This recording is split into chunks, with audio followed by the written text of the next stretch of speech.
not realize this being as you're an outsider, but the blaring alarms indicate the station's on lockdown. Which means they'll leave already.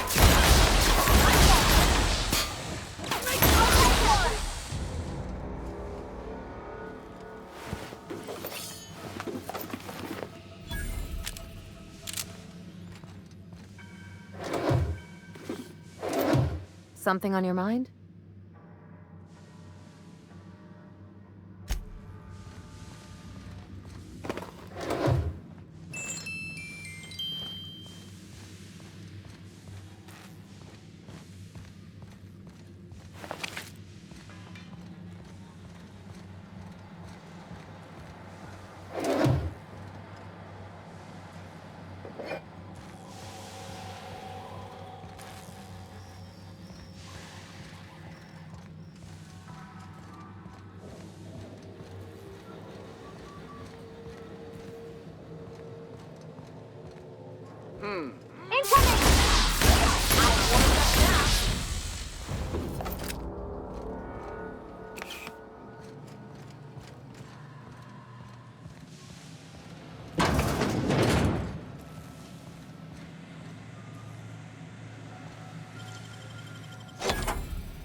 Out there, whoever you are, yes, I can see you. Come here and talk to me. Face the intercom.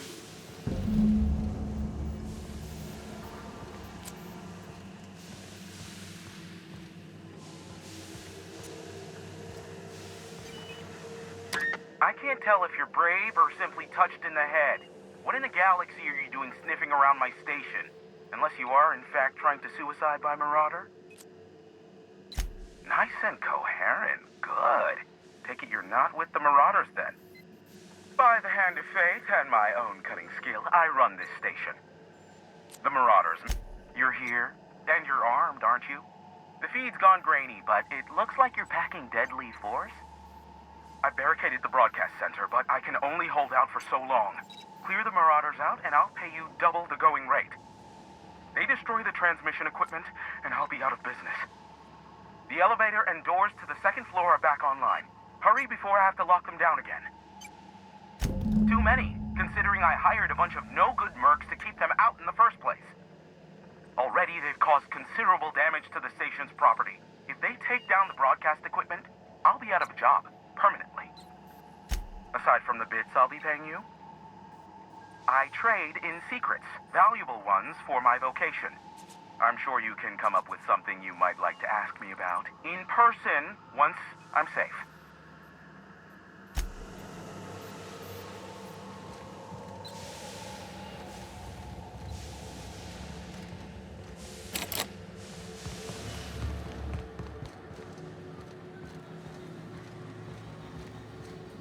Hey, elevators to your right.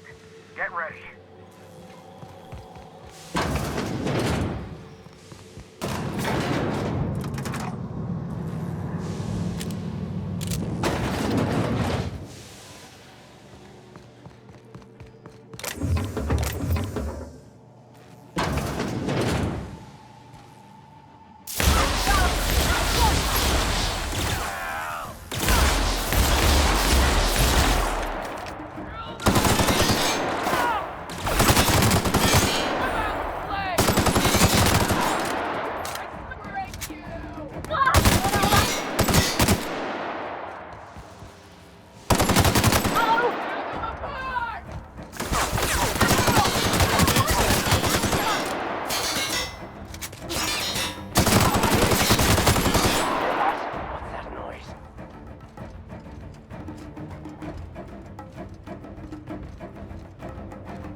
knock at the door. Do hurry on in.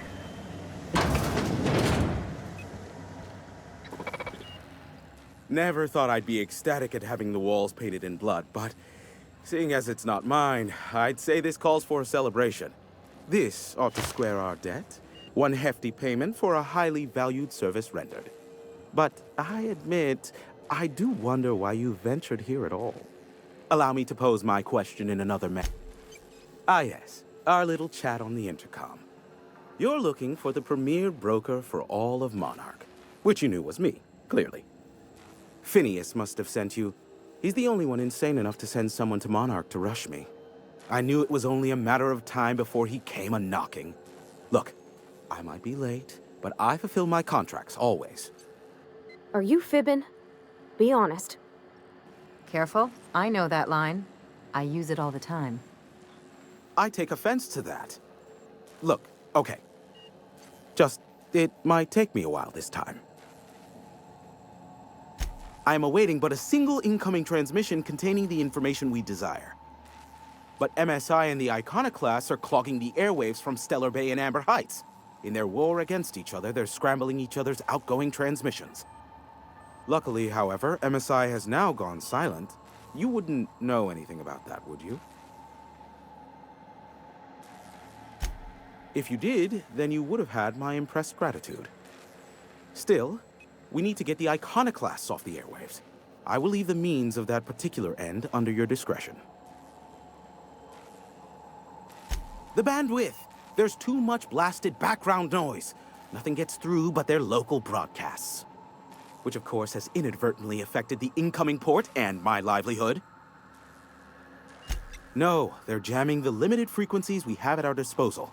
Nothing extraplanetary can get in or out until the frequency pollution thins out. The safest bet is to convince Graham and his Iconoclast to stop transmitting on their end. You do that, I'll be here, waiting on the receiving end. Luck be with you.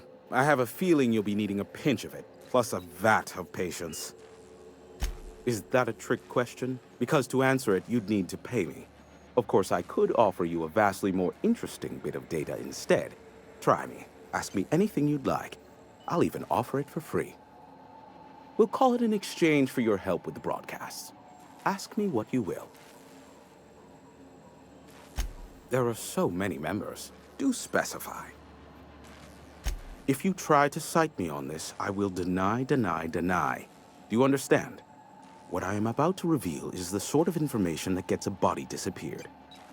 MSI's ownership of Monarch is technically legal, but it would give MSI too much power on the board to grant them such status. Exactly, but you didn't hear so much as a whisper of such from me. Luckily for you, I am a veritable font of information. Not much, admittedly. Phineas has been in hiding for the past 35 years. He got in touch with Nyoka first, who I use as a physical go-between. The rest is history. As far as what's between us, I mean. Outside of that, well, I do know this much. There is a sharper side to the good scientist than you'd expect. If allegations are to be believed, the experiments he conducts for the greater good are in fact treasonous and for self-gain. I am not convinced as to the validity of these allegations, considering the source, but I am also not unconvinced either. Luckily for you, I am a veritable font of information. They are a curious lot. Insufferable. And short-sighted. Sanjar's not actually at fault for his past performance reviews, but he can keep hunting for loopholes to get back on the board for the next century. He'll never be reinstated. Not in his lifetime. For Nebula's sake, even with the loophole I gave him, he's only in charge of MSI because every other exec died during the massacre at Amber Heights. I gave Sanjar and Graham legal information that would allow MSI to own Terra One, once the other corporations had abandoned the planet. The execs had their concerns, but before the matter could be resolved, pirates raided their homes in the night. Some say Graham suffers from nightmares that leave him sweat-drenched and screaming. I would assume it stems from the friends and family he lost in Amber Heights all those years ago. You mean between MSI, the Iconoclasts, and myself? I bet neither of those megalomaniacs told you I was the true mastermind behind Monarch. Back when the colony was still Terra 1 and corporations were abandoning us left and right, I'm the one who approached Sanjar and Graham with the means to our salvation. I offered them a legal way to take control of the planet. If MSI were the only corporation here, they could claim sole ownership.